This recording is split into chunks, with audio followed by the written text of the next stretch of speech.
Welcome back as we continue our journey to presence, increasing and growing and developing our presence. And now we're going to the R of our P.R.E.S model, which is about reaching out and connecting and being, empathetic with each other. So André, can you please kind of give us an overview of this idea of reaching out and why it's important? Yeah, thank you, Darren. Reaching out in a world which is so divisive right now, this notion of connecting with other people is never been more important for us. And this is where the reaching out bit comes in. And as leaders, it's really important to recognize that this isn't just about the open door policy. I've heard so many leaders say, hey, my door is always open for you, and nobody ever enters that door, right? Reaching out is actually much more. It's you going to them. It's you making the effort of connection, not waiting to be connected with them. Okay, so it's a very proactive strategy of reaching out. And it is about building relationships with others. Empathy is often looked at as a soft skill. Well, I want to change the perception of that, and I have been trying to do this with everyone I've talked to for decades. Empathy is a hard skill. It's not a soft skill. It's really hard to do. It's if you think about it, to be truly empathetic with another individual, wow, that is so important in building these relationships and authentic relationships that matter. That's what this is all about. And in past videos, we've talked about listening and asking questions and communication, but there's also ways that we can connect with people without actually saying a single word. So Darren, you told me the story once, and I'm going to ask you to replay that because I think it's a beautiful, beautiful example of reaching out in a way which is so impactful. So thanks, André. Would be happy to. Just before I jump into that, as you were talking, this idea of empathy reminded me of the work of Brene Brown around vulnerability and the courage to be empathetic. There's an element of vulnerability that needs to come in. And there's the courage required to do that. So this story of my grandfather, I've been thinking about him recently as of the time of this recording being done. It's Remembrance Day here in Canada, or it is tomorrow. And my grandfather served in World War II. In fact, my grandfather and his buddies signed up within days of war being declared. And initially they were part of the British Army because Canada didn't have their army there yet. And to a subsequent various areas it was in, he eventually ended up with part of the Royal Air Force and the Royal Canadian Air Force, pardon me.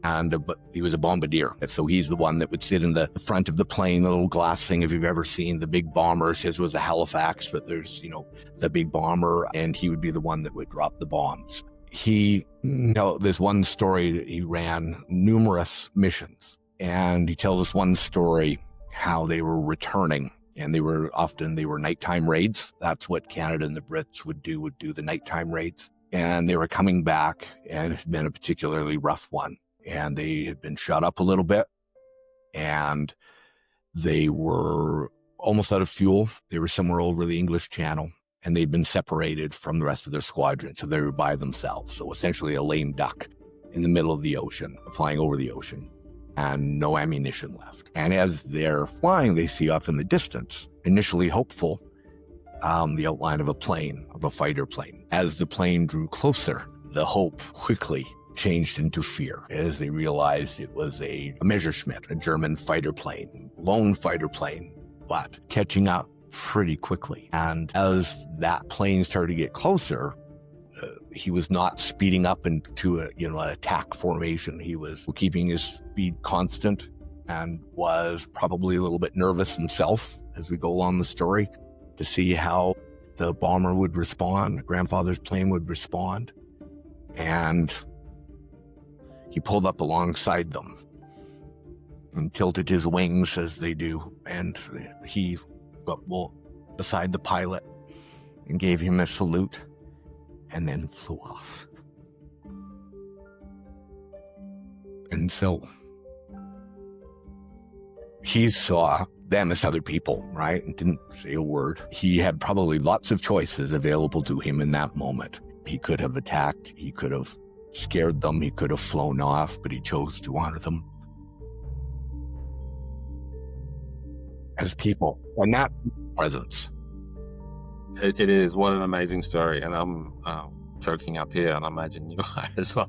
Just listening to that moment of connection in one of the most diabolical kind of situations you might think of, that two people just to each other happen to connect in a profound way that now, how many years, 75 years on plus, you tell that story, Darren. Wow. That's a point of connection that is worthy of honor.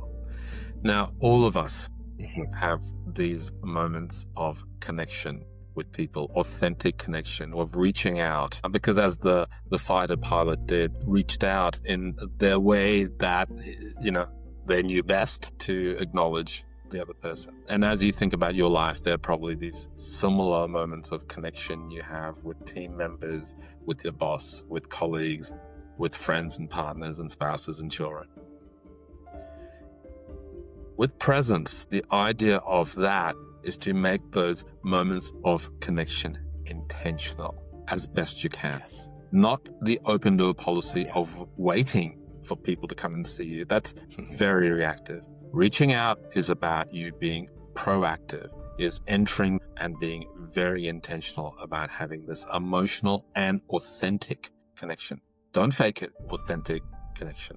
So that's about reaching out. Okay, think about the next series of interactions you have today, tomorrow, this week. How can you be intentional about, first of all, being present in the last video, and then about reaching out with empathy and authentic connection? That's your homework until we meet in our next episode. Thank you, everyone. Thank you, Darren, for what a great story. You. Thanks, Andrew. Thanks, André. Appreciate that. Take care. Have a wonderful week, everyone. Thanks.